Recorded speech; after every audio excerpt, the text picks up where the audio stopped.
When I first met Alina, I felt an immediate connection, as though I had found someone destined to be by my side for life. We crossed paths during our university years.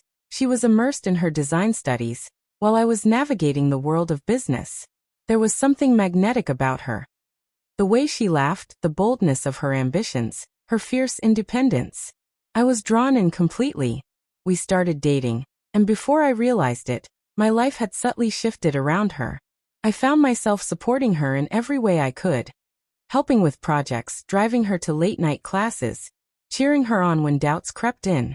I believed love was about sacrifice, about giving without expecting anything in return. After graduation, I dove into work, pouring long hours into building a future we could share. Alina struggled initially to find stable employment, and I told her not to worry, that I would handle the bills until she found her footing. Over time, my salary became the backbone of our life together.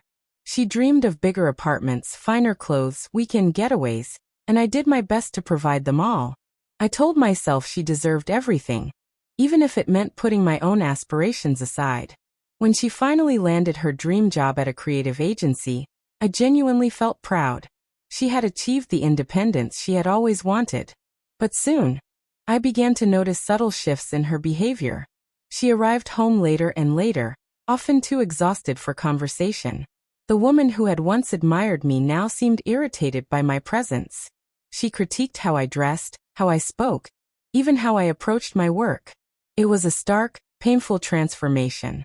One evening, wanting to celebrate her first major project, I prepared a quiet dinner at home.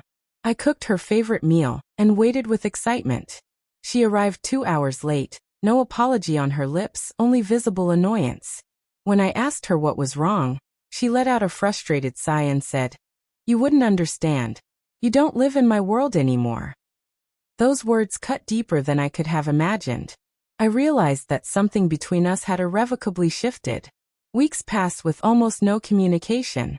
She spent more nights out with colleagues, and whenever I tried to ask if everything was all right, she simply shrugged. One night, sitting in silence at the dinner table, I finally confronted her directly. "Alina, do you still want this? Do you still want us?" Her response was immediate, sharp and piercing. "I don't want to be with you."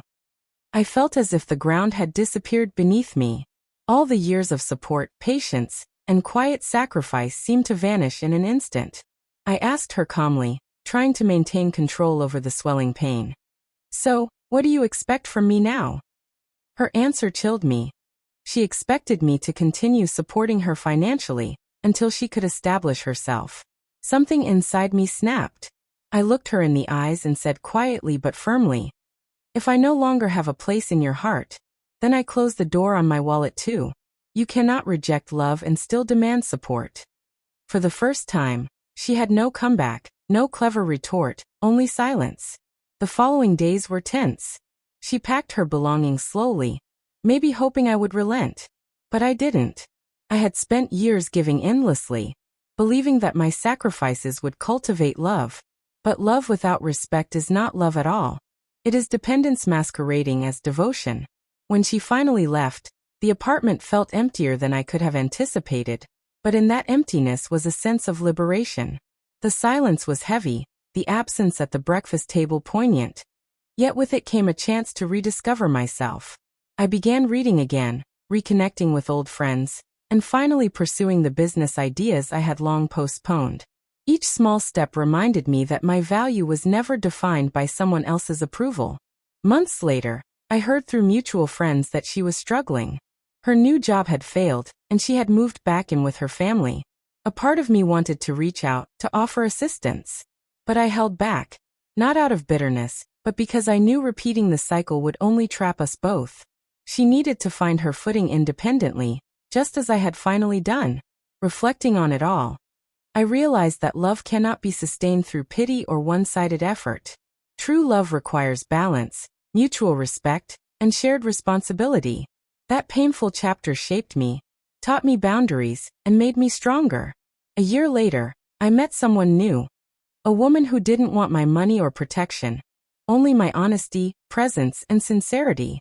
We built a relationship grounded in understanding, not dependency, And for the first time, I felt a freedom to love without fear of being used.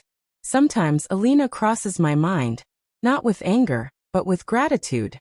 She was a harsh teacher in the art of self-respect. When I told her, then don't expect my support, I wasn't being cruel. I was choosing myself for the first time, and that choice changed everything. I learned that love alone is not enough. It must be accompanied by respect, reciprocity, and the courage to walk away when those things are absent.